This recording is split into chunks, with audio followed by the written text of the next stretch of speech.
ህብረ ብሔራዊ ወንድማማችነት ለሁለንተናዊ ብልጽግና በሚል መሪ ቃል የ2017 ዓመተ ምህረት የሶስተኛ ሩብ ዓመት የብልጽግና ህብረት የአባላት ኮንፈረንስ መድረክ ተካሄደ።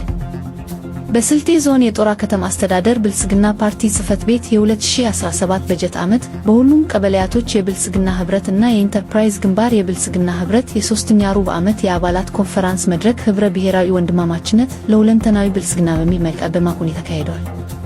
በከተማ አስተዳደሩ በሁሉም ቀበሌዎችና በኢንተርፕራይዝ ግንባር በተካሄደው የ2017 በጀት ዓመት በቀበሌ ደረጃ በመደበኛና በንቅናቄ የተመሩ የፓርቲና የመንግስት ስራዎች አፈጻጸም፣ የቀሪ የ90 ቀናት እቅድ፣ የኢንስፔክሽንና ስነ ምግባር ስራዎች፣ የወጣቶች ክንፍ፣ የሴቶች ክንፍ ተግባር አፈጻጸምና የቀጣይ የትኩረት ነጥቦች ዙሪያ ዝርዝር ሪፖርት በውይይት የጦራ ከተማ አስተዳደር ከንቲባ አቶ ሁሴን ሱነሞ፣ የጦራ ከተማ አስተዳደር ብልጽግና ፓርቲ ጽህፈት ቤት ኃላፊ አቶ ካሚል አማንን ጨምሮ ሌሎችም አስተባባሪ አካላት ኮንፈረንሱን ዞረው ቆይታ አድርገዋል። ያው እንደ ቀበሌ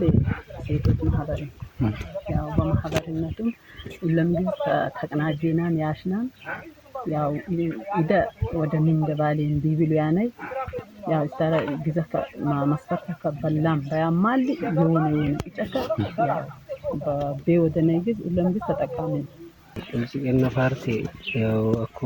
ያው ሸሽኛ ነው ሩባማት ያው ባደኛ ሩባማት አካባቢ ከይዳ ወደ ምን እንዳይለኝ ያው ሲነጠለኝ ሲነጠልኝ ያው ማንንም ሰው ይደካ ይደተምበሮቲ ወደ ምን ያው የሰብግስ ተቂሮት የፉለ ከግዝ ተከባን ያው አንፎኖ የመሊቄ ታይዶት ያው ያላይ ገስቴ እንጋዛ ነው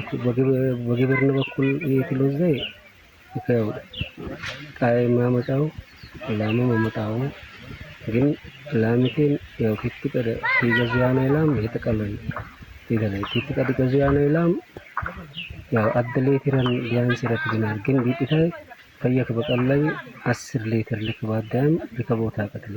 ብልጽግና ሱሚ በጣም ፈያን ያሻነግዝ ለደር ፈያን በመጥም እንገዘው በለበለ ጊዜ ያሰን ትትቀደ ለምሳሌ አረዘን በመስኖ አይተጠቀምናና ብልጽግና በገበዞ መስኖ በትክክለኛ ከተጠቀምና ባይዶንጎ ኦሽተግን ዘሬኔ ያመርቴን ለምሳሌ ቦሎቄው አይምን ገገይ ዘራውን ብሎትን ማን ባስማረኝ ብልጽግና ባስተማረኝ ገገ ቦሎቄ ዘራውን ለምሳሌ ቦሎቄ ሃው ከብኮነ እንደገና ቦሎቄ ያው የዘራው ቤትን ደግሞ ስሬ ዘራውን ብሎ ስሬም ተጠቅምኮ ቦሎቄም አው ከብኮነ ዘራውን አው ከብኮነ በቦሎቄ 15000 ብር ቦሎቄ ረከብኮ ከራብቻ ሚጂንጉ ደግሞ እሴ ወልደ እሴ ተቲበለ ከራብቼ በቆለቲ እንትን አገደቲበም ባለ ጊዜ አስምራን ጊዜ